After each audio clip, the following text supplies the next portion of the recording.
and welcome to my channel if you're new, and welcome back if you are not. We're doing another after hours TBR. It feels like it's been forever. The last time I filmed anything was an after hours TBR for November, and then my November got really crazy. I had so many plans. You may have seen them on my other socials. And then December, I got the flu. And then January, I got the flu. And I've been really unwell, and I've got a terrible cough, but we're here. We've got energy. We're going to make the most of it. We've also got daylight. Make the most of that too. So if you're not familiar with After Hours TBR, basically this is an animated game. The link will be down below so that you can play it. All the different books are different genres, and then you get prompts generated as you collect them. However, there is a time limit, and you only have 3 lives to collect the prompts you want. So if you move too slowly, or if you're looking for specific things and it takes too long, you can run out of lives and you'll just be left with whatever it is you're left with. So I am not good at my game. Let's clear that up straight away. Not good at my game, but I do enjoy it. I have some books that are already on my TBR because I have a Patreon now, links to that down below, and a video hopefully soon explaining it a bit better. But a whole bunch of things that I want to read this month regardless of a TBR, but I wanted to film an After Hours TBR, so here it is. Here is me trying to find my prompts. It's too late to wish me luck. Okay, so we're just going to do a speed run through, see what prompts I get. I'm not too fussed about genre. Let's go. First one of the year. Okay, we've got historical fiction. That'll do.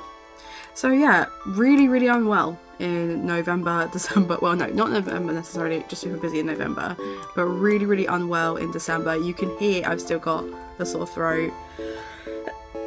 Still coughing. Didn't want non-fiction, but I'll take it. Didn't want contemporary, but I'll take it. There's a horror. Okay, let's see if we can get to that middle grade. I think that's middle grade? I can't remember what the colours are anymore. But yeah, super unwell.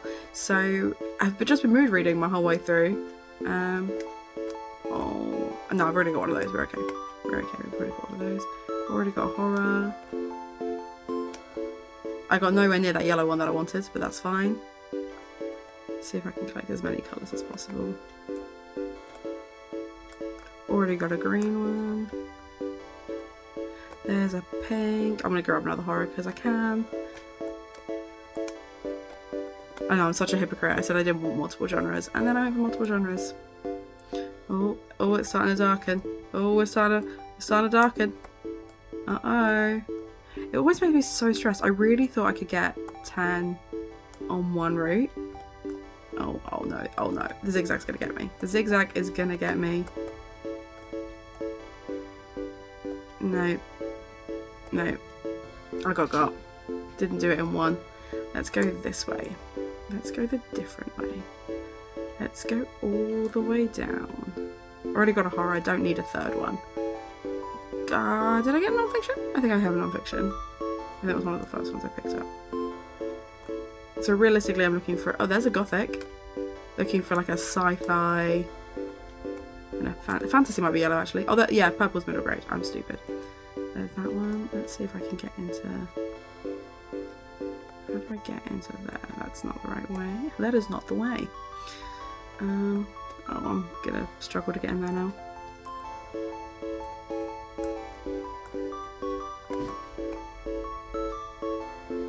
Can I go this way? Oh, maybe. Oh, maybe I can go this way. Oh, maybe. Kieran gave me a map of this map, the maze. Middle grade. Couldn't tell you for love nor money where anything is in it. I don't want another horror. I've already got 2. Yeah.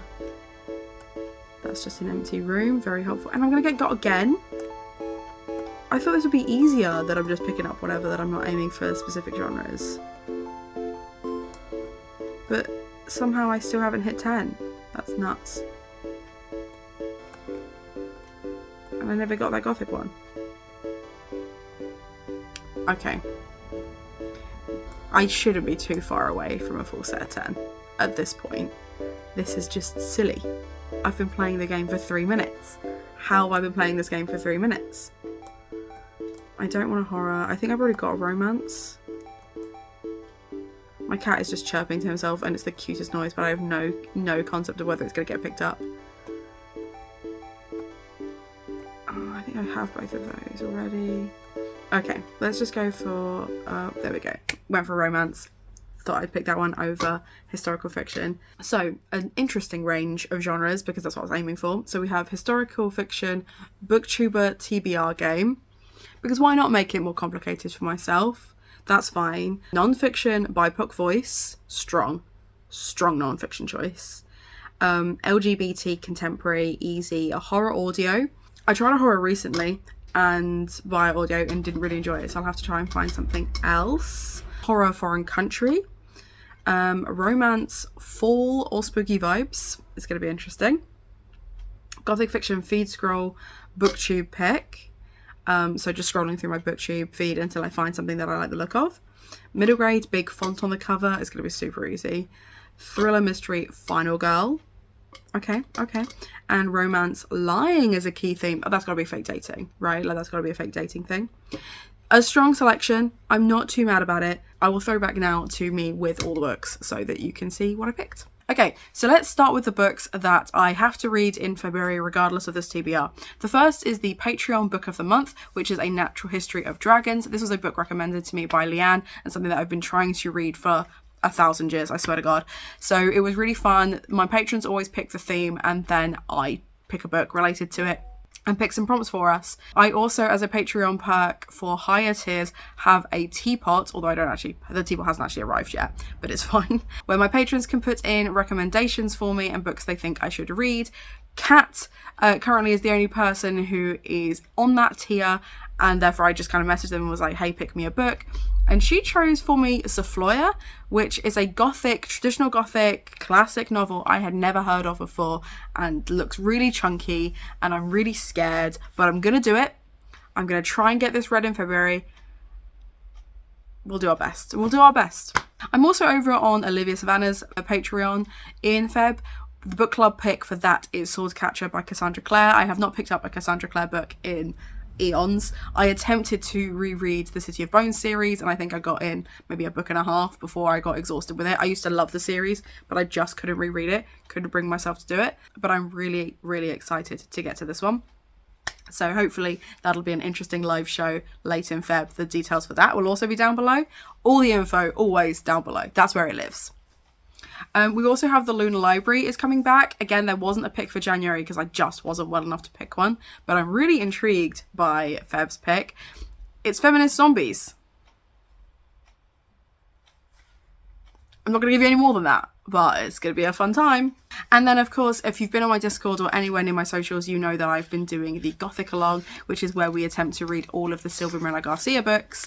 And there is more coming out, so this may be an extended thing. But Feb's pick is Mexican Gothic, which is the one that everyone kind of knows 𝚈𝚒 𝚈𝚘 for. And I was also able to double up one of the prompts for this. So I have decided to double up the horror foreign country prompt for this, as it's set in Mexico. I think it's set in America, but then set in Mexico, but both are foreign countries to me, so it doesn't really matter. Anyway, I'm going to be doubling up this one, so there will only be 9 additional books on my TBR, thankfully. So the first prompt that I pulled up was to pick a historical fiction and then use a booktuber's TBR game to pick a prompt from that. So the one that actually came up was Sid from Sid the Bookworm, and the first prompt they pulled up was Heads or Tails, which is where you pick a book you want to read and a book you don't want to read and you flip a coin for it, basically.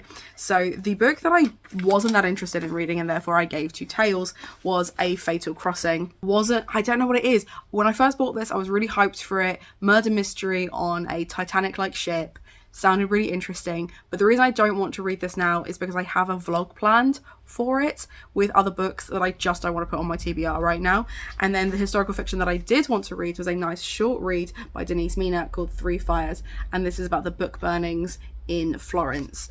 Now what I did is I picked those 2 books and then I continued to watch Sid's video so that I wouldn't know which one was going to come out beforehand, and it landed on Heads. So I will be reading 3 Fires by Denise Mina, and I'm relieved because it's cute, it's short, it's going to be dark and twisted. I really enjoyed 𝚈𝚘 by the same author, so hyped for this one. For horror audiobook, I've decided to read The Getaway by Lamar Giles. I don't know anything about it. It just looks really, really creepy, and it's currently available on Scribd. For Gothic Fiction booktube feed, again, I just scrolled through as many TBRs as I could, or videos that had booktubers in them, to find something Gothic. And the first one that I came across, the way it has Gothic tropes, was Becca Fowles' TBR video, which had Harrow the Ninth by Tamsin Muir. Now this is like a sci-fi fantasy, but there are enough Gothic tropes in it that I'm counting it. And seeing as Gothic is the granddaddy of all other sci-fi fantasy tropes, I feel like I'm allowed. So that's the one that I'm reading for that one, but I need to order a copy because I don't currently own it. And it's really nice knowing that I can do that this year, that I can buy myself more books without it being a big deal. For context, the TBR challenge ruined book buying for me. Then we had a romance, lying as a key theme, and I've gone with, well, That Was Unexpected by Jessie Q. Santanto. Jessie Q. Santanto you might know from Dial A for Aunties and the Vera Wong How to Solve a Murder or How to Commit a Murder book. Dial A for Aunties has romance themes in it, so I'm quite excited to see what happens when it is a full romance story. But essentially you have two young teens who go on a date, but it causes a whole drama, and then there's like secrets and lies and things like that that kind of come from that. I imagine it's going to be a fake dating scenario, which is kind of what I was looking for, but I know it's going to be a good time because I trust this author. This is an auto-boat author for me. Their writing is very, very funny, and because of the BIPOC rep, there is usually quite a lot of interesting traditions that I'm not familiar with as a white person. So really, really looking forward to this. For thriller or mystery with a final girl, I've gone for 5 Survive. Technically, I guess, there's multiple final people because 5 of them survive. But I do note that this is a kind of assassination attempt thriller mystery. I really, really enjoyed A Good Girl's Guide to Murder. I feel like this is going to be really high octane, and I imagine it will hit the final girl trope at some point. So really, really looking forward to this. I feel like Holly Jackson writes a really strong final girl. That's what I'm looking forward to. For middle grade with a big font, I will be reading Melissa, which is technically a reread, as this was originally published as George, but it is about a young trans girl who, the name George, moves into Melissa, and how they deal with that as such a young person. It's a really beautiful and informative and poignant book, and I'm really looking forward to rereading it. For romance with fall or spooky vibes, I've gone for Where Dreams Descend, which I think was initially gifted to me by Kelly. So thank you, Kelly, from the Velvet Library. I am really, really intrigued by this one, but it's been on my shelves for ages. I just never seem to actually pick it up. But essentially, it seems like a circus fantasy romance, magicians, magic, fantasy theme. But I do feel like there's going to be a love triangle. So that's why I'm allowing it as a romance, even though it's technically more fantasy than romance. But we'll see. Who knows? For literary and contemporary with LGBT characters, I'm reading Crossing by, I'm going to put the name here because I know that I will say it wrong, because they are a Finnish-Swedish author. But essentially this is about 2 men trying to cross a border when their love has basically been condemned by their government, and that they're not allowed to be together because they're 2 gay men. I'm trying to read as many books from around the world as possible, and this is the book that I picked for either Albania or Algeria, because it's quite high on the alphabetic list, and not a country I have read much about or set before. So I bought this kind of on a whim that it sounded really interesting and it was set in one of those places. Yeah, intrigued but know nothing about, just know that it's a literary contemporary. And then finally, a non-fiction book with BIPOC rep. I've gone for Why I'm No Longer Talking to White People About Race. This is a book that I got ages ago that I had planned to buddy read with someone, and then the buddy read just didn't happen. It happens like that sometimes, and therefore there are other books that I've read, other non-fictions about race and identity that I've picked up before this.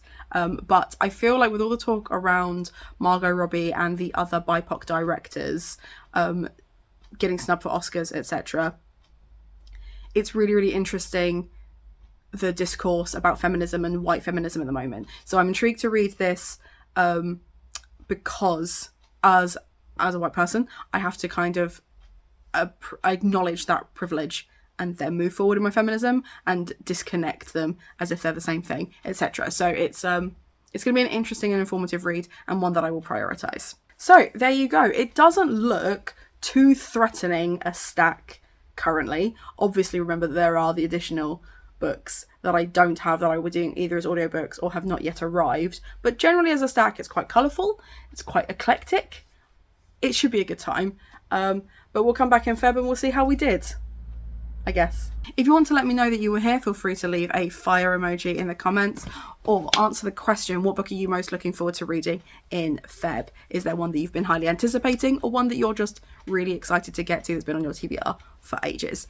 Treat yourself to something from Waypoint because it supports me and my content. Like I said, I have a Patreon now, so feel free to check out all my other socials and interesting stuff down below. Most importantly, have a nice day.